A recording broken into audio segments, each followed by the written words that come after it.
Hey everybody, this is Matt Atkinson, and you're watching For Gettysburg with Aaron Smith.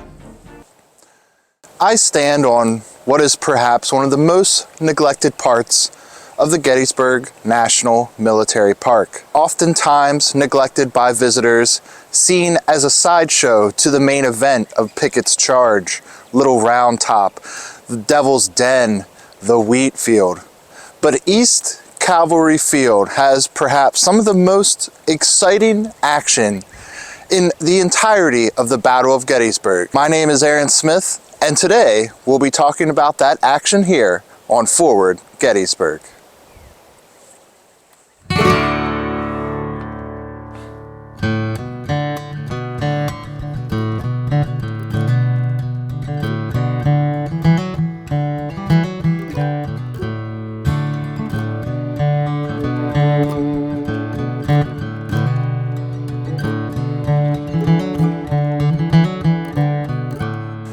How's it going, everybody? I hope this video finds you doing well. It is springtime in Gettysburg. They're calling for snow next week, but I'm holding on to the last vestiges of this beautiful, beautiful weather we've been having.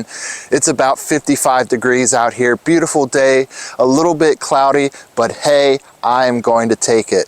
I'm here on East Cavalry Field, right in between Route 30, the York Road, and modern day Route 116, the Hanover Road. And this place is awesome. If you want to come out to a beautifully preserved and just quiet part of the Gettysburg National Military Park, this is the place. So what happened here? Why is this field, this area, so important? July 3rd, 1863. Jeb Stuart's cavalry has finally caught up with Robert E. Lee's Army of Northern Virginia the night before July 2nd. Lee is going to order Stuart out here to the far left flank of the Confederate lines to shore up that left flank. Stuart is going to end up here. Behind me is Cress's Ridge, a prominent little ridge line here at East Cavalry Field. And the Confederates, they're going to set up here. Now, meanwhile, off in this direction, just beyond those trees, is the Hanover Road. Now, David McMurdy Gregg, he has his cavalry there. Also there is going to be Kuster's Michigan Cavalry Brigade, and they're watching the old Hanover Road in the intersection of the Low Dutch Road. To give you a frame of reference, if you guys get out here on the field and you drive by Route 116 and the intersection of the Low Dutch Road, right where that trailer park is, that's about where the Union is hanging out at the moment. And they are also protecting their flank as well. They're operating in that area. They're making sure that no Southern troops come between the Low Dutch Road and the Baltimore Pike. The Baltimore Pike, of course, being Meade's main route of supply.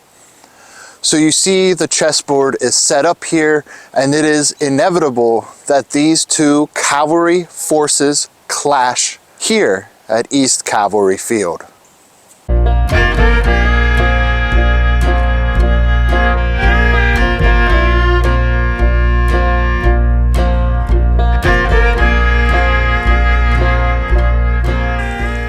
So from this vantage point, we have a pretty decent view of the Confederate lines. We can see Cress's Ridge rising just over my right shoulder, and to the left we have the Rummel Farm. Now the Confederates, from left to right, we're going to have Fitzhugh Lee's cavalry. We are going to have Hampton's cavalry. And then we're going to have Chambliss's cavalry, formerly W.H.F. Lee's cavalry. And then in command of Jenkins's cavalry on the far right flank here is going to be Witcher. And he is going to move his troops forward to that Rummel farm.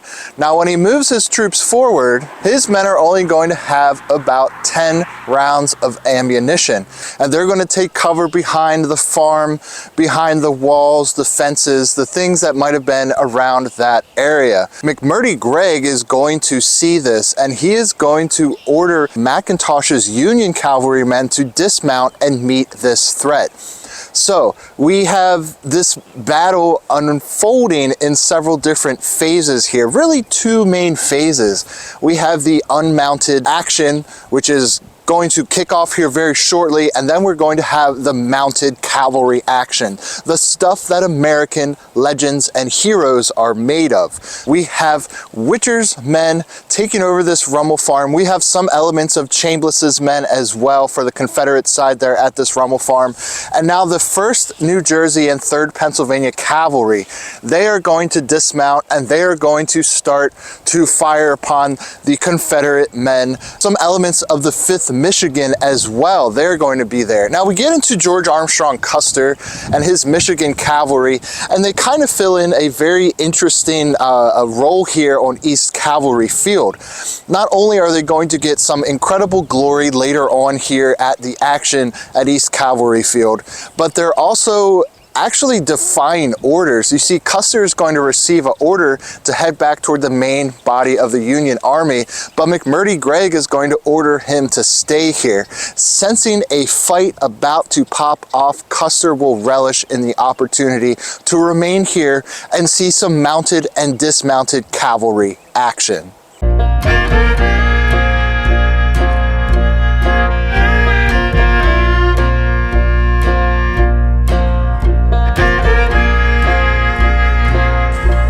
So here we are in the middle of this tremendous dismounted cavalryman firefight.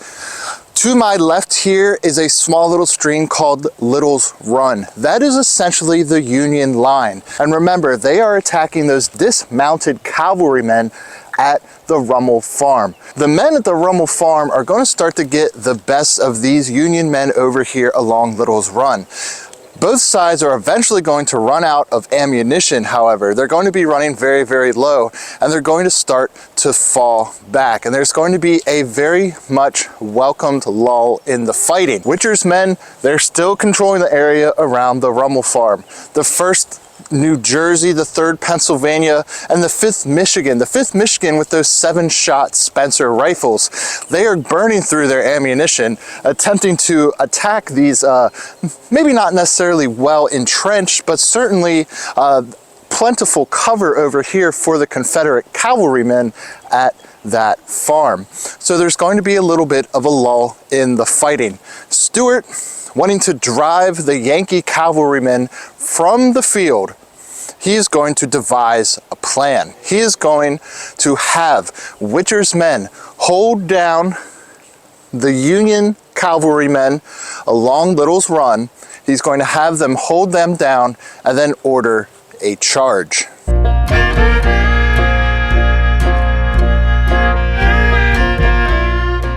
Stuart will order the 1st Virginia to charge the gap between Little's Run right here and the Low Dutch Road, which is just over this hill crest over here. He is going to charge the 1st Virginia. To meet that charge, George Armstrong Custer will lead the column of the 7th Michigan against those Virginians.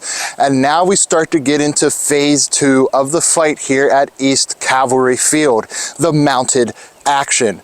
Meanwhile, there's horse artillery firing and dueling with one another. And this is just a chaotic scene. I can only imagine the gallantry and the horror that must have been occurring here.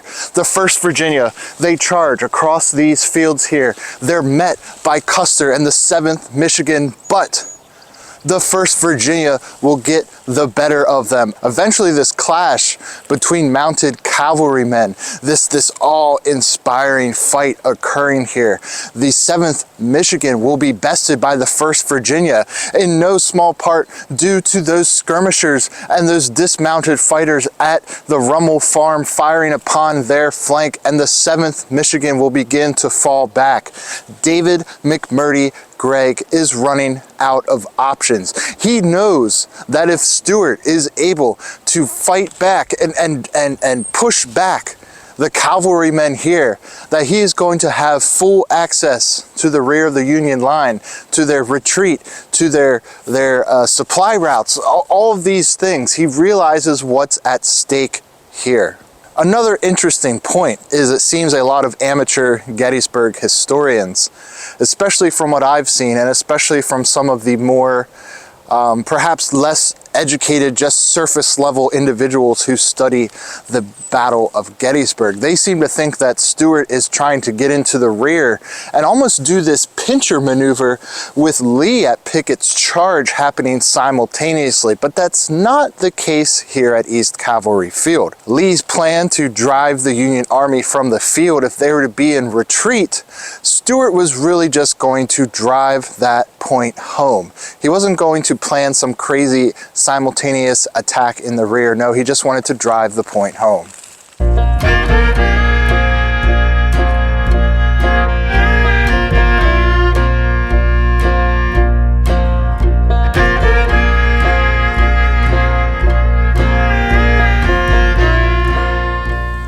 The Union is in trouble. The 7th Michigan has fallen back, and McMurdy Gregg, in an act of desperation, will order forth the last of his reserves, the 1st Michigan Cavalry, again led by Brigadier General George Armstrong Custer. He will rally his men, gold locks flowing in the wind. He will say, "Come on, you Wolverines," no doubt inspiring his Michiganders forward once more against the enemy. More and more Confederate cavalrymen join the charge, and they are coming forward, and the 1st Michigan meets them gallantly. As they fight, as sabers clash, the 3rd Pennsylvania, now off to the right flank, from their fighting initially up there, they will see an opportunity on the Confederate flank, and they will strike the Confederate cavalrymen's flank. Not only that, but the 7th Michigan, seeing the other Michiganders fighting so bravely, they will join in and strike the other flank of the Confederates. And now the Confederate charge has stopped. It has been fought back. Gregg's decision to hold the Hanover Road at the Low Dutch Road has paid off. The Confederate cavalry, they do not have access to those vital supply lines, those vital routes of retreat, and Stuart's cavalrymen, their embarrassment in 1863, which started at Brandy Station, is now complete. Night will fall over these fields. The Confederates pushed back essentially to where they started, at Crest Ridge. On July 4th, they'll meet again with Lee and begin their long retreat back to Virginia. Meanwhile, the Union cavalry, they have cemented themselves, if they haven't already at Brandy Station, as elite horseback fighters.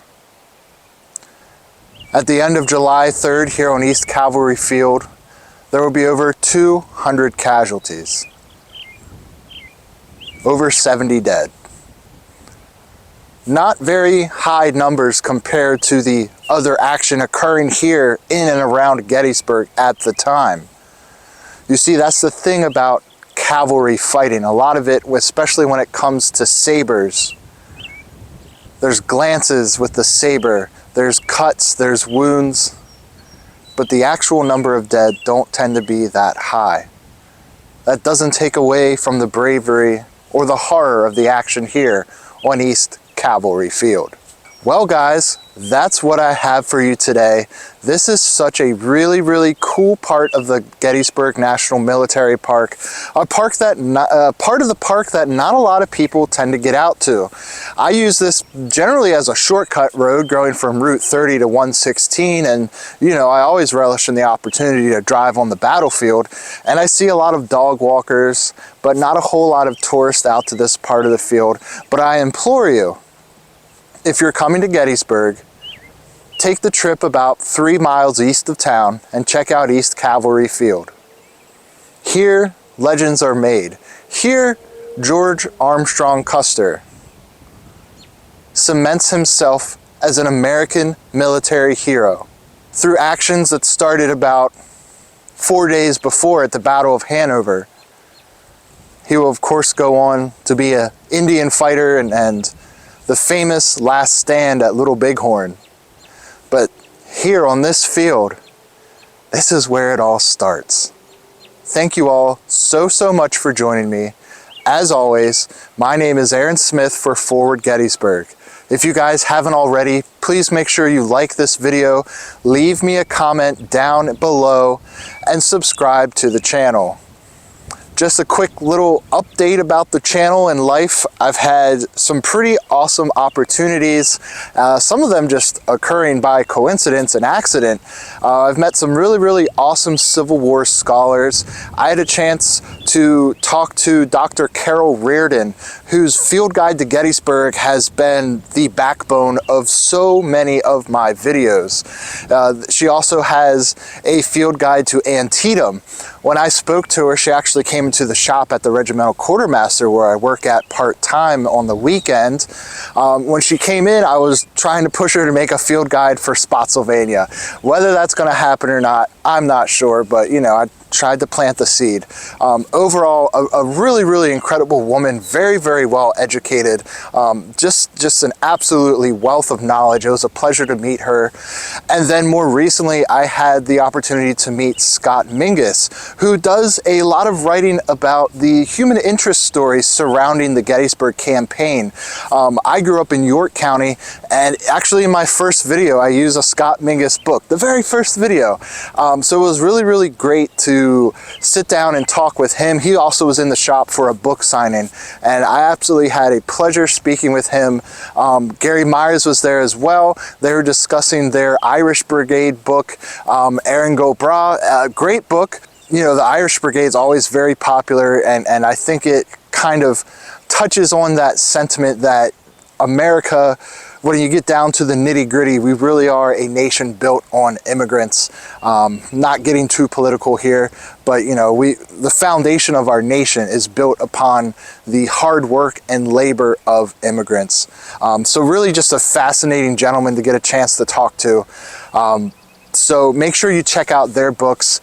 Guys, it's starting to get really nice around here. Get out to the field if you can. I implore you, it's a great time to be in Gettysburg. It's always a great time to be in Gettysburg. But you know, especially the springtime, the weather's starting to get a little bit nice. The leaves are still off the trees, so you have some really great sight lines, and it's not too busy. The area is not inundated with tourists who don't know how to drive a traffic circle. If you're in the circle, you have the right of way. Don't let other people go in. If you've ever been to Gettysburg, you get what I'm saying. As always, my name's Aaron Smith for Forward Gettysburg, and I will catch you on the next one.